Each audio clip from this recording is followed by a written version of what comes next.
So you're ready to heal. In order for you to heal, what you have to do is you have to disconnect from thought, because thought is what's causing you to behave in the ways that you currently behave. And thought is formed from the ego and the story that the ego created when you were wounded as a little boy or as a little girl, when that safety and vulnerability that you lived in as a child was taken advantage of. So how do you heal? The first things first, is going to require for you to quiet the mind. And this is why meditation is so important. And this is also why meditation is so uncomfortable. It's so important because it allows you to silence the mind and tap into your heart and soul. And yet it's also uncomfortable for the exact same reason. Work on a daily basis to sit in silence in meditation for 2, 3, 5, 10, 20, eventually 30, 40, 50 minutes. And what you'll start to find is peace, a deep inner peace, and eventually transcending out of the 3D world into the spiritual world to get the exact healing that it is that you need. Because the reality is that you don't heal yourself. Source comes into your life and heals you. You simply open up to doing the things that could potentially heal you. And then that's when the energy from source, the universal energy of love, can come into your life and start to heal the deepest parts of you that, quite frankly, you don't know how to touch or reconnect with. And when that happens, you'll reconnect to that wounded little boy or that little girl that has been living life from fear, and you'll reconnect to the energy of love. Obviously a big problem for a lot of you, because a lot of women wrote in on this video that was seen by hundreds of thousands of women about attracting emotionally unavailable men, which means that you are most likely emotionally unavailable in some way, or you're a fixer-upper, which is a low self-esteem problem. So how do you get out of it? How do you stop being emotionally unavailable yourself, so the men you attract, so the men that you find attractive, right? That's what I mean by attract.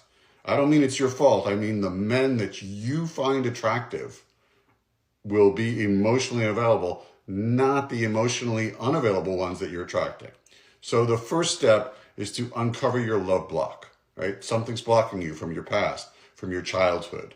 Something that you grew up believing about love is sending you down this path where your brain, your subconscious, is equating love with this quality that the men have. Step 2 is creating an energetic balance. You have to balance your masculine and feminine energy. Something about your energy is most likely out of whack. Step 3 is rewiring and reconstructing your beliefs, your patterns, all that stuff, so you can start over, so you can start being emotionally available.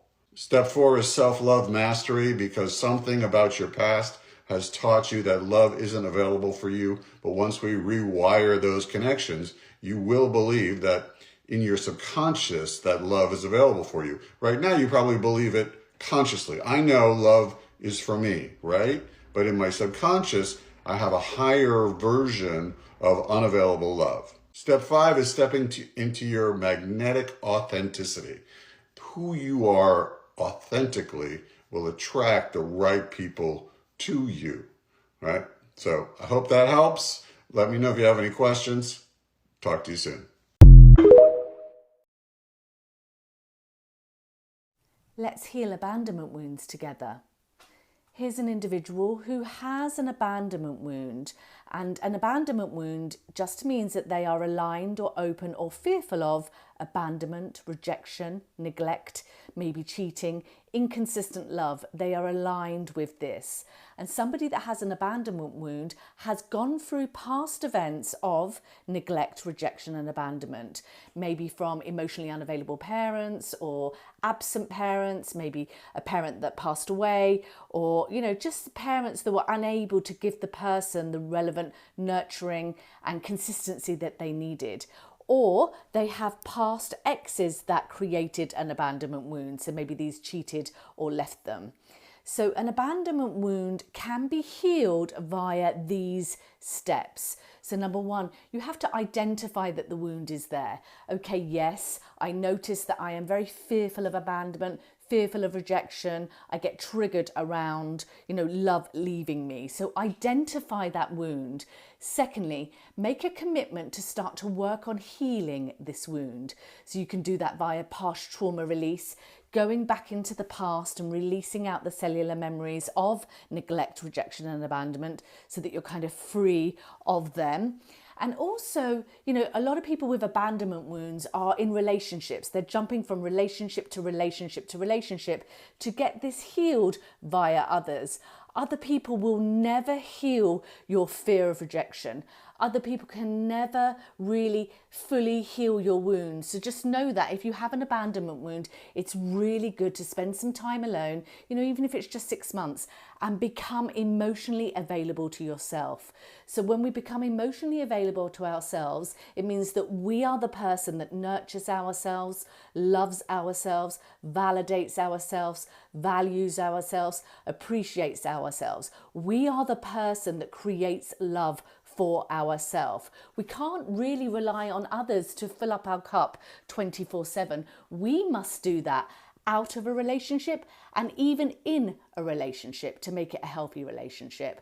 And then we can heal triggers and rejection beliefs. So there'll be triggers around love leaving you. So whenever you get triggered, healing your trigger in the moment, healing your rejection beliefs. Instead of feeling open to abandonment, you have to start being open to love, consistency, Instead of having this lack of love or fear, you need to have this abundance of love, love, love, love, love within you, okay?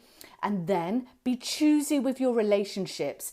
Do not align with the people that are unavailable, narcissistic, have unhealed addictions. Do not align with these people. You must be choosy with your relationships. Look for the consistent, loving, secure, safe people out there. Work on your boundaries and just continue self-loving.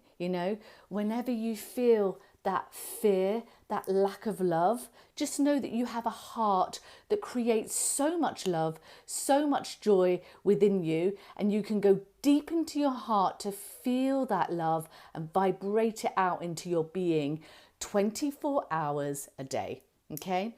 Hope this video helps you, and I have a load of self-study courses to help you with these things, Take care now.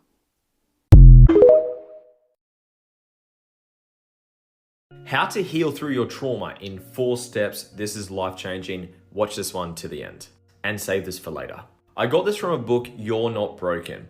Trauma is unprocessed memories. And Dr. Sarah Woodhouse talks about 3 things. There's trauma, traumatic reactions, and triggers.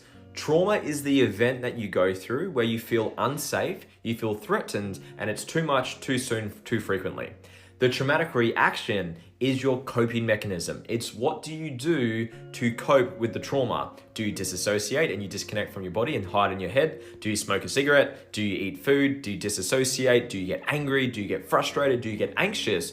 Whatever your coping mechanism is your traumatic reaction. And then the trigger is what sets it all off and activates the trauma. So if you piece this all together, when you're triggered, it's revealing a trauma that you haven't healed through. And if trauma is just unprocessed memories, if you can find the original trauma or wound that it's coming from, and then have tools in your toolkit of how to heal and process through it, once you've healed that trauma, you don't get triggered by it anymore. And that is the infinite game of healing that we're all playing. Your triggers are your greatest gifts. Your triggers are revealing where you haven't healed. So as long as you've got the consciousness and the tools in your toolkit to heal, every trigger gives you more blessings to go heal through. So if you don't have that awareness yet, work with a coach and they can teach you how to.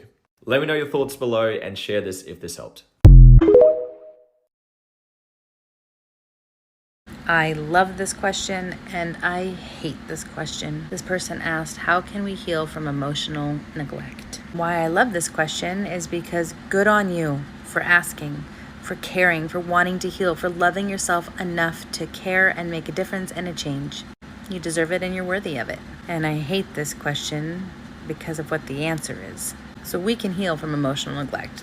There's like almost nothing we can't heal from. It's the how we heal from it that makes me not like the answer to this question. We often look to those who hurt us to heal us. We often look to repeat circumstances that caused us pain and then to have that pain removed. For example, if our parents emotionally neglected us, we might try for a long time to circle back around and get love and attention from them to make that emotional neglect go away. If we understand and accept we're not going to get it from them, we tend to then switch our focus onto other relationships, primarily romantic ones. Now we start looking for all that love and acceptance to fill ourselves enough that the pain of the emotional neglect goes away. And it never works. It's like a bottomless pit. It's never enough.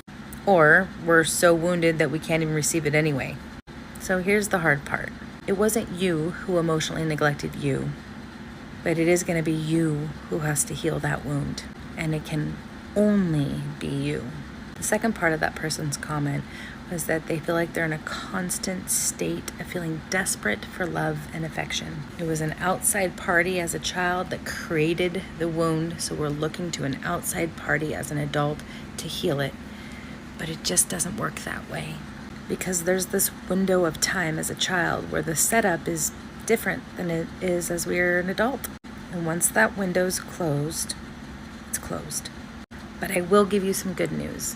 Interestingly enough, when you do the work and you heal this wound and you give yourself the love and attention and appreciation and affection that you deserve, and you do the work to heal the mindsets and the fears and the trauma responses and the symptoms so that you can be in a state of receiving, suddenly all the love that was there all along by your friends or family or partner or your dog, whoever, becomes into your awareness, apparent to you in ways you never saw before, and your ability to receive it increases like you wouldn't imagine. So then quite literally, the better it gets, the better it gets. And what's so great is if you were to lose all of that in one day, nothing would change, because you went first for you. You are the source of your love and affection first, and no one can take that from you. And that gives you security, and that gives you that knowing that how you felt as a child is never going to happen again. And isn't that what we're looking for? Think of emotional availability with yourself as you would with a partner. It's about opening a communication channel with yourself for self-acceptance, for self-love, for self-appreciation. Without these things, there is a hole. There is something that needs filling.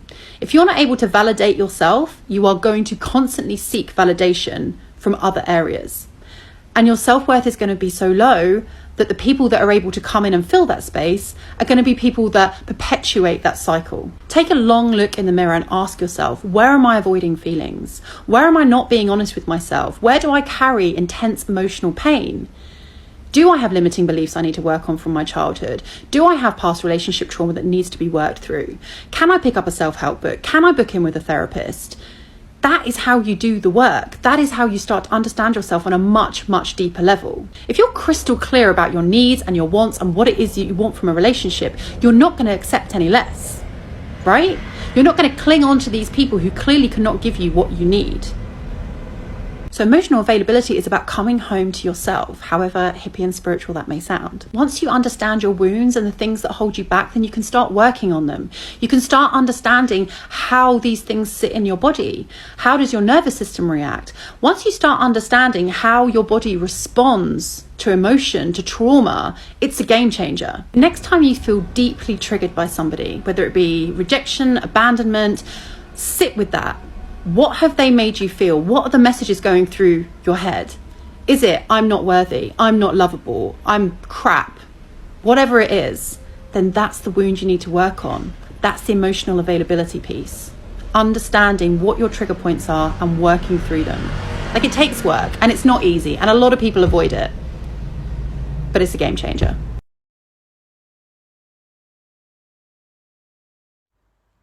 So how can you heal emotional unavailability? I made a video about emotional unavailability, and a lot of people resonated with this, and maybe they see this in themselves. So if you find these qualities in yourself and you see that you may be emotionally unavailable, the things you need to do to heal are, first of all, explore your subconscious mind, your inner child. You need to know what was the cause of your emotional unavailability, and most likely it's childhood trauma. So you need to explore this, and you can join us in the self-love circle where we do this. We explore the subconscious mind and heal the inner child, so you can learn how to be more emotionally available and more emotionally intelligent, so you can have clear boundaries, express your emotions in a healthy way, and express your needs in a healthy way. Vulnerability will make you emotionally available, emotionally intelligent, and then you can go on to create intimacy and a healthy relationship.